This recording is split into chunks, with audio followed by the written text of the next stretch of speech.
있느니라. 아멘. 잠언 21장에 이제 막이 내려집니다. 여호와를 기뻐하는 것이 무엇인지 지금 계속 말하고 있습니다. 우리 속담에 깨진 독에 물 붓기라는 속담이 있습니다. 밑이 깨진 독에 아무리 많은 물을 부어봤자 그 물이 담길 수 없죠. 우리 신앙생활도 이와 같습니다. 신앙생활에 기초가 되어 있지 않는 사람은 아무리 많은 은혜를 받아도요, 어느 순간이 되면 옛모습 그대로 가게 됩니다. 그래서 자꾸 내 안에 깨진 그릇은 없는지, 깨진 곳은 없는지 날마다 나의 영적인 상태를 늘 바라봐야 됩니다. 그래서 아가서의 말씀에 보면 작은 포도원을 하는 작은 여우가 있거든요. 우리 안에 하나님의 신앙생활을 하는데 온전하게 믿음으로는 안 돼. 그 깨진 부분을 막지 않으면 어느 순간에 다 하나님의 은혜의 물이 다 상실되어 버리고 말아요.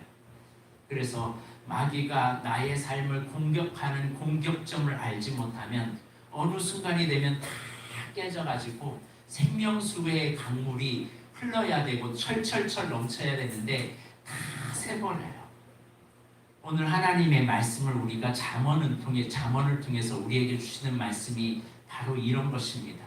이 말씀을 계속 담으면 계속 은혜가 되는데 이 말씀에서 깨져버리는 부분이 있거든요. 깨져버리면 그 부분이 다시 다 쏟아져요. 그러므로 우리 안에 깨지지 아니하도록 작은 여우 잡기를 주의 이름으로 축복합니다. 자, 21절을 이제 보도록 하겠습니다. 지와 명철을 통해서 어떤 길을 가야 되는지 21절을 보겠습니다. 시작. 공의와 인자를 따라 구하는 자는 생명과 공의와 영광을 얻느니라. 공의라는 것은 하나님과 사람 앞에서 어그러지 않고 도덕적으로 어그러지 않는 행동을 말합니다. 또 인자는 헤세드, 즉 은혜를 상징하는데 사랑과 너그러움이 있다라는 거죠.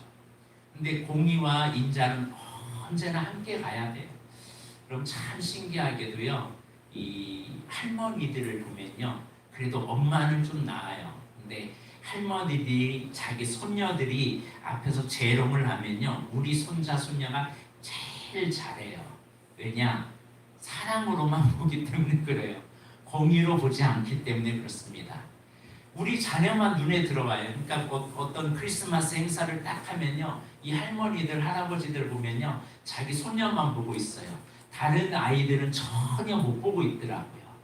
그런데 엄마들 조금 다른 사람들도 이렇게 보기도 하는데 이게 좀 차이인 것 같아요.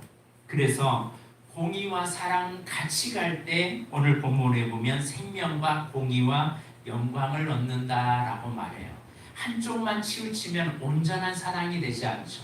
그런데 공의와 사랑이 온전하게 나타나는 것이 뭐냐? 십자가의 사랑이라는 사실입니다. 십자가는 우리의 죄에 대한 하나님의 심판 그리고 하나님의 저주를 십자가에 다 담아서 이제 하나님이 그 멸망당할 수밖에 없는 그 하나님의 사람들을 위해서 대신 예수 그리스도가 대신 죽어주심으로 우리에 대한 사랑을 나타내 주셨습니다. 한마디로 공의와 사랑이 나타났죠.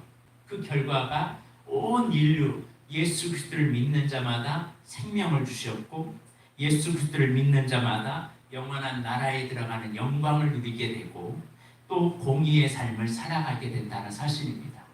공의와 사랑이 함께 가면요, 이 세 가지가 같이 따라온다라고 말씀하고 있습니다. 자, 22절을 보면 지혜로운 자는 용사의 성에 올라가서 그 성에 의지하는 방벽을 허느리라. 이 고대 전쟁을 상징해서 한 말씀인데 고대 전쟁은 큰 성을 쌓잖아요. 근데 숫자가 전면전으로는 불가능하고 그 성을 점령하지 못할 때는 그 성을 이길 수가 없잖아요. 그럴 때는 어떻게 해야 될까요? 그 성을 숫자는 없고 그 성을 넘지는 못하고 그럴 때는 야간에 원래 그 성의 중심에 들어가서 혼란을 주는 겁니다. 게릴라전을 사용하는 거죠. 적진 한방 한복판에 들어가는 거죠. 한마디로 지혜로운 사람이 어떤 사람이냐? 남들이 보지 못하는 틈새를 볼 줄 아는 사람이 지혜로운 사람이라는 거예요. 이처럼 신앙생활은 때로는 지혜로워야 돼요. 너무나 사소한 것을 너무나 쉽게 넘겨버리면 그 사소한 틈을 타서 마귀가 우리를 넘어뜨리거든요.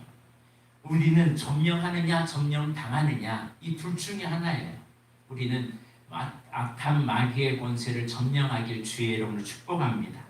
지혜로운 자는 용사의 성에 올라가기 시작합니다. 그 성이 의지하는 방벽을 허물어요. 지혜로운 사람만이. 그런데 어떻게 허무냐? 23절에 나와 있습니다. 그 지혜를 어떻게 허무는지 23절 시작.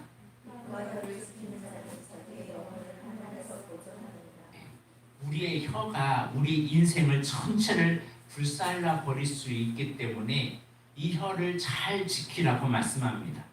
그러니까 말이 중요하다는 교훈이죠. 여기에서 환란이라는 원어는 초르라는 뜻인데 그 의미는 굵고 날카로운 살상용 돌 또 칼을 의미합니다. 그러니까 살상용으로 돌이나 칼처럼 말은 이렇게 무서워요. 그래서 나중에 환란을 가져옵니다. 살인을 가져온다는 거죠. 그래서 우리의 입에는 날마다 어떤 말이 많아야 할까요? 아무리 힘들어도 감사의 말이 떠나지 마시길 바랍니다. 가장 가난한 가정도에 감사하면요, 그 가정은 행복이 찾아와요. 근데 아무리 돈이 많아도요, 감사가 없는 가정은 불행이 찾아온다는 사실입니다. 그러므로 우리의 입과 혀를 잘 지키길 주의 이름으로 축복합니다. 여러분, 이스라엘 백성들이 불평하고 원망하니까 그 땅에 뭘 보내죠? 불뱀을 보내요. 불뱀이 다 물려서 다 죽더라고요. 여러분, 불평과 원망은 불뱀을 가지고 옵니다. 조심해야 돼요. 우리가 하나님이 아닌 다른 것을 사랑하거나 하나님이 아닌 다른 것을 추구하거나 우리 입에서 다른 말이 나오게 되면 불뱀이 찾아오게 만들어요. 그래서 우리 영혼을 죽입니다. 그래서 만입이 내게 있으면 그 입 다 가지고 주님을 찬양하는 저와 여러분이 되시길 바랍니다. 한마디로 불신하고 불평하고 원망하는 그 말은 환난에서 그를 건질 수가 없다라는 겁니다. 그러므로 우리 지혜로운 자는 입과 혀를 잘 지키길 주의 이름으로 축복합니다. 자, 그 다음에 24절 말씀 보겠습니다. 시작.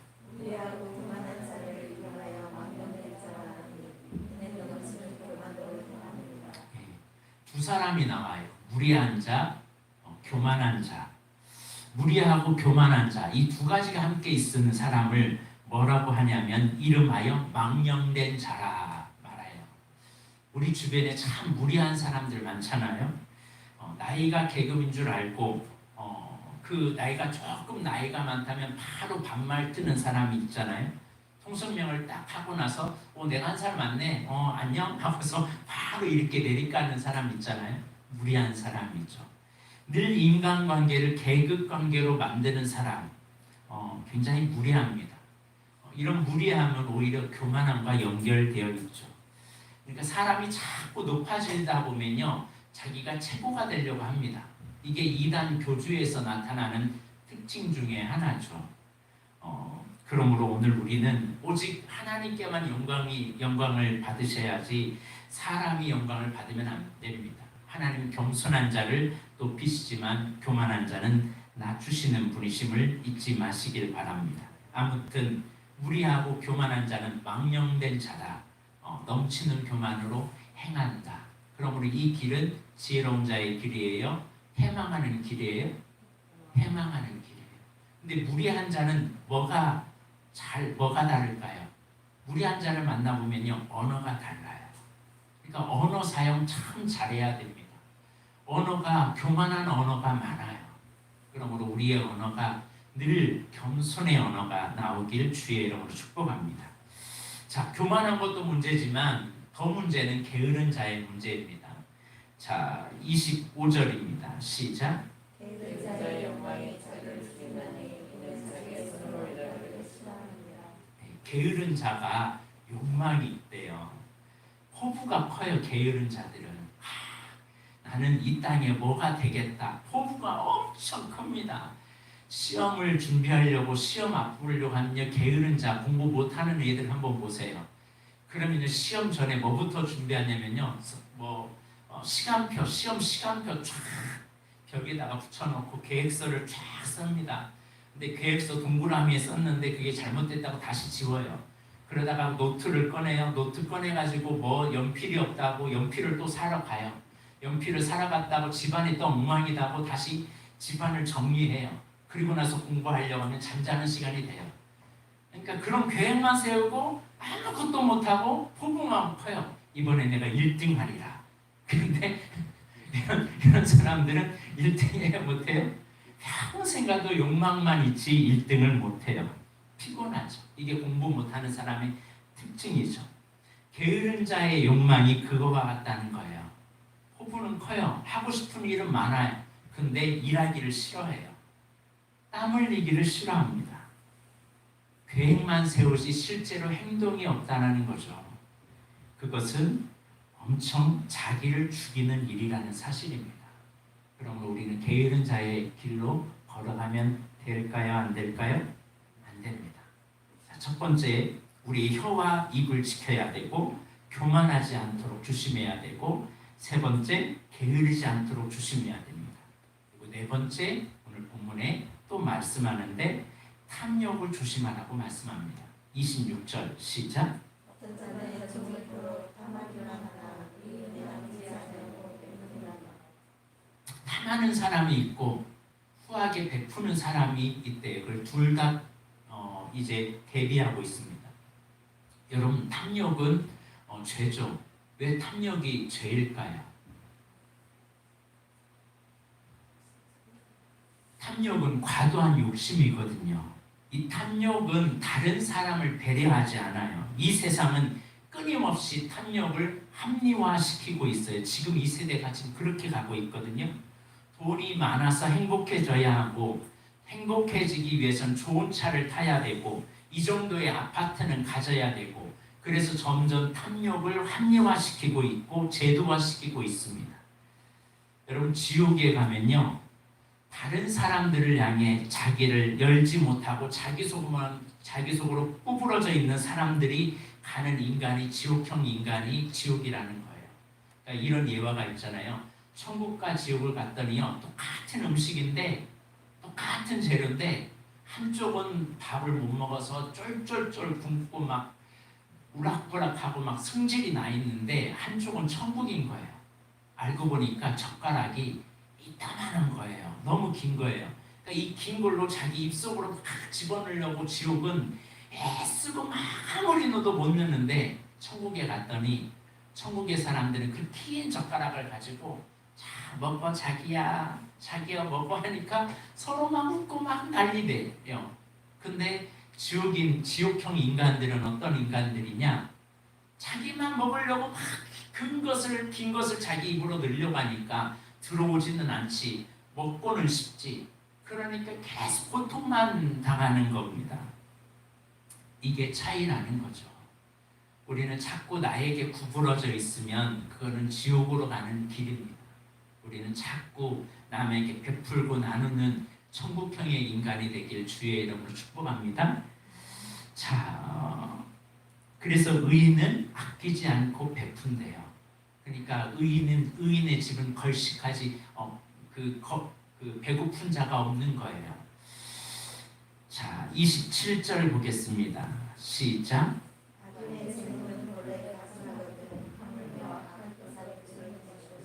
그러니까 악한 자는 자꾸 자기만을 위해서 하는데, 그래도 하나님께 왠지 두려우니까 그 재물을 가지고 하나님 앞에 뭔가 자기의 악한 행위를 세탁하기 위해서 하나님께 뭔가 바치면 하나님이 감동해 줄까봐 그렇게 하면 하나님이 좋아하실 것 같은데, 하나님은 그것을 가증히 여긴다라고 말씀한다는 사실이죠. 하나님께 뇌물로 드리는 것처럼 드려지는 그 악인의 행위, 그 악한 행위는 가증하다라는 것을 말씀해 줍니다. 자, 28절 시작. 거짓 증인은 훈련하는 이와 확실히 그 사람을 받을 힘이 있느니라. 거짓 증인의 발언은 일시적인 것은 효과가 있어요. 그러나 언젠가는 드러나게 됩니다. 드러나는 순간에 자기의 신용이 떨어지고 비난과 조소를 당하게 되죠. 그러나 참된 증인은 처음에는 억울한 말을 많이 듣습니다. 그러나 그의 말이 사실에 기반을 두었기 때문에 설득력이 있어서 많은 사람의 귀를 기울이고 그 사람의 말에 효력이 발휘하게 된다는 사실이죠. 자, 29절 시작. 악인은 자기 얼굴을 굽게 하나 정직한 자는 자기 행위를 선하느니라. 악인은 자기 얼굴을 굳게 한대요. 철면피가 되고 뻔뻔하게 행동을 한답니다. 그러나 정직한 사람은 자기를 늘 살핀대요. 여러분, 여기에서 악인과 정직한 사람의 차이를 지금 분명하게 말해주고 있습니다. 악인은 자꾸 다른 사람의 잘못된 점을 막 지적을 합니다. 이게 악인이에요. 그런데 의인은 어떤 사람이냐? 다른 사람의 모습을 보면서 혹시 내 모습은 저 모습은 있지 않나? 그러면서 나를 자꾸 살피는 사람입니다. 악인은 자꾸 자기를 광명한 천사처럼 자기를 과장하고 속이지만 정직한 자는 자기의 행위와 자기의 본질을 고치려고 하지 겉모양만 꾸미려고 하지 않는다는 사실입니다. 한마디로 그 악인은 다른 사람을 보고 다른 사람을 바꾸려고 하지만 의인은 다른 사람을 보면서 나를 바꾸려고 한다는 사실이에요. 우리는 자꾸 옆에 있는 사람을 보면서 그 사람을 거울로 삼아 나를 돌아봐야 돼요. 시대적인 흐름을 보면서 저게 문제야 라고 하는 것이 아니라 그 모습이 나에게는 없나? 그러면서 나의 마음 씀씀이가 인색하지 않는지, 내가 너무 시기심에 차있지는 않는지, 옆에 사람을 보면서 나를 자꾸 돌아보는 사람이 의인이라는 거예요. 그런데 악인은 그런 것은 개념하지 않고 늘 판단하고 정죄합니다. 비판하기를 좋아해요. 그래서 예수님께서 뭐라고 말해요? 비판하지 마라. 비판하는 너의 비판이 너희는 더 크다.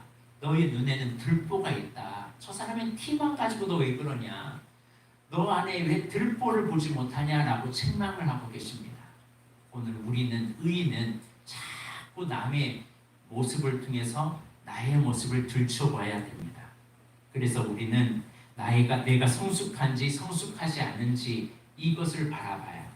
남들에게 비춰진 나의 모습을 반성적으로 돌아볼 수 있는 사람, 그런 사람이 될 때 그런 사람이 의인의 길을 걸어가는 길로 가는 길입니다. 그러나 어떤 사람은 악인의 길을 걸어가요. 이 사람은 남들은 다 볼 줄 아는데 자기만 못 봐요. 다른 사람은 다 문제라고 하는데 자기는 문제인지도 모르고 살아가요. 이게 악인이거든요. 여러분, 악인이 자기가 악인임을 확실히 안다면 이걸 고칠 수밖에 없거든요. 그러므로 오늘 우리는 늘 의인의 삶으로 변화되기를 주의 이름으로 축복합니다. 자기의 행위를 삼가기를 주의 이름으로 축복합니다. 자, 30절, 31절 마지막에 잠언 21장의 핵심 구절입니다. 시작.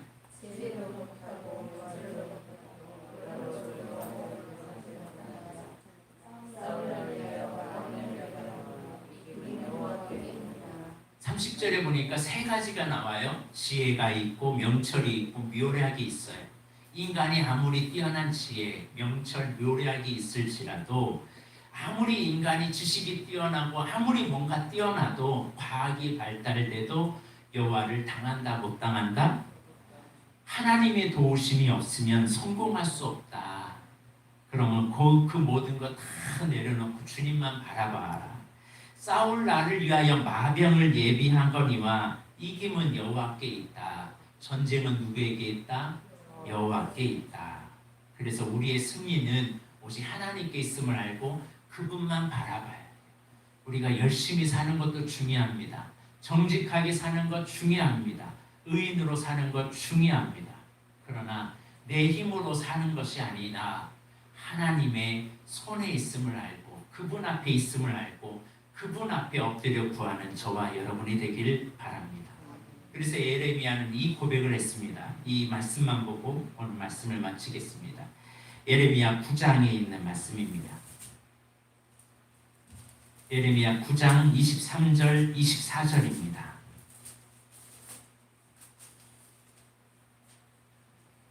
너희 지혜, 명철, 요량 그런 거 자랑하지 마라 이 말이에요. 자, 23절 시작. 여호와께서 이와 같이 말씀하시되 지혜로운 자는 그의 지혜를 자랑하지 말라.